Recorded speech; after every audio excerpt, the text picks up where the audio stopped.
সাহিত্য পত্রিকা কাব্যশীলন যুক্তরাজ্যের লিডস শহরে আয়োজন করে এক ব্যতিক্রমী বসন্ত উৎসবের। শহরের মুরটাউন মেথডিস্ট চার্চ হলে আয়োজিত এই অনুষ্ঠানে বাঙালিদের পাশাপাশি স্বনামধন্য অবাঙালি কবি, লেখক ও শিল্পীরাও সঙ্গীত, কবিতা ও নৃত্যে অংশ নেন।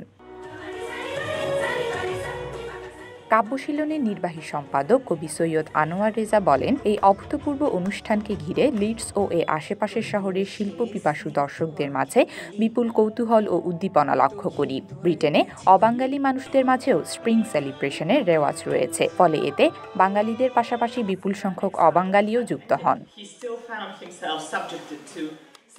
ঋতুরাজ বসন্তের আগমনে ব্রিটেনও নিসর্গ পুষ্পে পত্রে পল্লবে এক বিচিত্র মহিমায় মুক্ত হয়ে ওঠে। ফলে এই উদযাপন আমাদের পার্থিব জীবনের আনন্দকে আরও বর্ণময়, আরও গভীর করে। বসন্তের এই বিচিত্র আয়োজনে এবার পাশ্চাত্য সঙ্গীত পরিবেশন করেন ইউক্রেনের জাতীয় পুরস্কার জয়ী এক শিল্পী। বসন্তকে ঘিরে রচিত অন্যান্য সঙ্গীত পরিবেশন করেন প্রখ্যাত উপশাস্ত্রীয় শিল্পী সুমনা বসু, রবীন্দ্রসঙ্গীত শিল্পী অভ্র ভৌমিক, লোকশিল্পী সৈয়দ হাসান।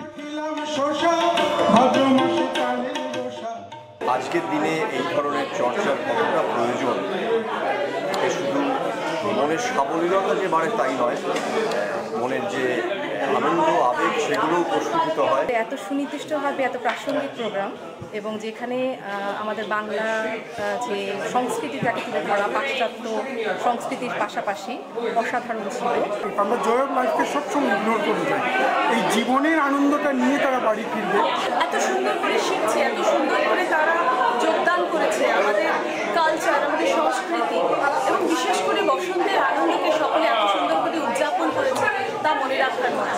কবিতা পাঠে অংশ নেন কবি শ্রী গাঙ্গুলি, সঙ্গীতজ্ঞ ডক্টর মাট প্রিটচার্ড, চিত্রশিল্পী ও আবৃত্তিকার Christine Kamen Sigva, Samantha Walker, নাট্যশিল্পী সোমা ঘোষ, মুনাসির কামাল, ডাক্তার শারমিন নিজাম, ডক্টর কানিজ ফাতেমা চৌধুরী, ডাক্তার জিত গাঙ্গুলি, লেখক ও চিত্রশিল্পী নাজিয়া আমিন, জাফিরা সালাম, মিতুল ইফফাত ও নার্গিস ফেরদৌসি। এতে নৃত্য পরিবেশন করেন নৃত্যশিল্পী জয়তী পাল, শাস্ত্রীয় ও বাংলা লোকনৃত্য শিল্পী সুমাইয়া ইমাম, সুচিতা ও অর্জিতা দাস।